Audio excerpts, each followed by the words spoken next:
श्री राधा वल्लभ श्री हरिवंश। आज हम आप ठाकुर जी की प्रातःकालीन सेवा के दर्शन कराएंगे। तो रात में भगवान जी के शयन के बाद में हमने सुबह उन्हें उठा दिया है। दूध वगैरह का जो भोग लगता है वो मैंने लगा दिया है। अगर आपको सुबह की सेवा का वीडियो चाहिए तो आप कमेंट करिएगा, मैं वो भी बना दूंगा। और अब हम ठाकुर जी को स्नान कराएंगे। तो स्नान के लिए परात ले ली है।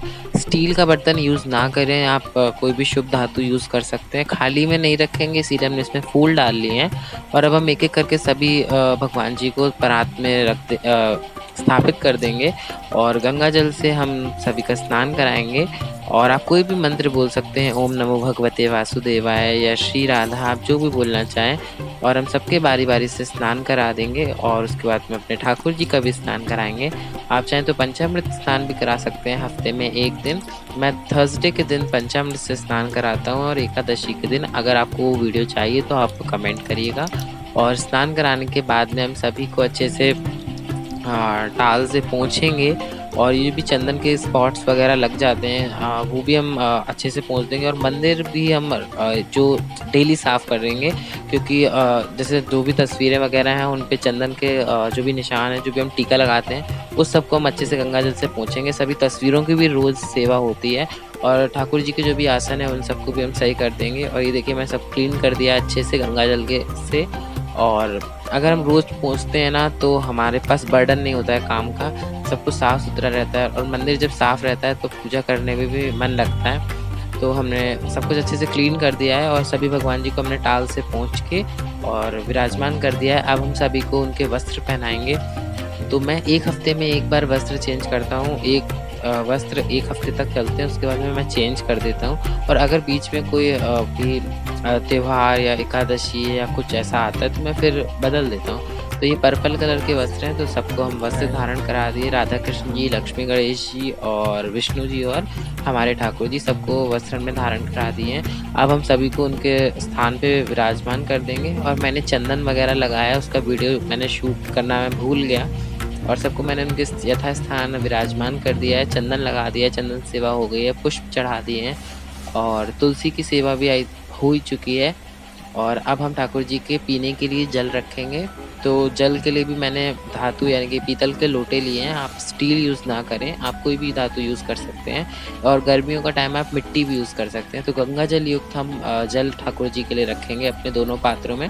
एक पात्र में मैं तुलसी डालता हूँ, एक पात्र में मैं तुलसी नहीं डालता हूँ, क्योंकि मंदिर में दोनों तरीके के विग्रह विराजमान हैं, जो बिना तुलसी का जल लेते हैं और जो तुलसी युक्त जल लेते हैं। तो हमने दोनों में ही जल भर लिया है और एक में हम तुलसी डाल देंगे और एक में मैं एक पुष्प डाल देता हूँ, जिससे याद बना रहे, क्योंकि खाली नहीं रखना चाहिए। तो बिना तुलसी वाला जल हम यहाँ रख देंगे, तुलसी वाला जल हम अपने राधे कृष्ण जी के सामने रख देंगे। और नहीं, भोग में भी मैं सेम करता हूँ, एक कटोरी में बिना तुलसी और एक में तुलसी के साथ में।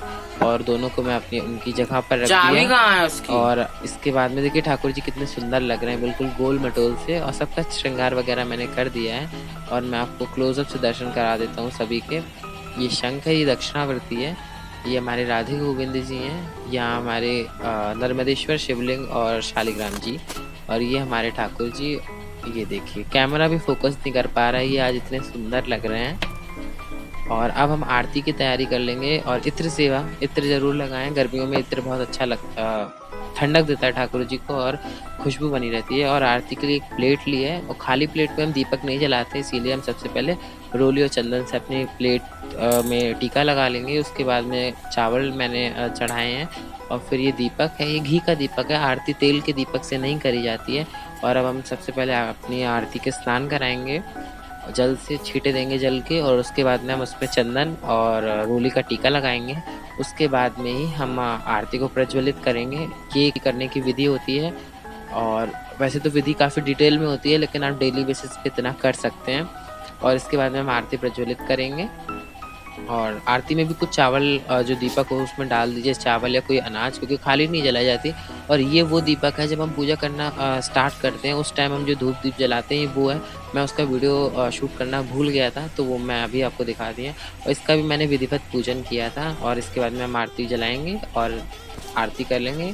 और आरती के बाद की क्लिप है। और अब आरती के बाद में हम भोग लगाते हैं, तो भोग कैसे लगाना है मैं वो भी आपको दिखा देती हूँ। सबसे पहले हम आरती करने के बाद में आरती को जल से ठंडा करते हैं और उसके बाद में भगवान जी को आरती दिखाते हैं और फिर खुद आरती लेते हैं।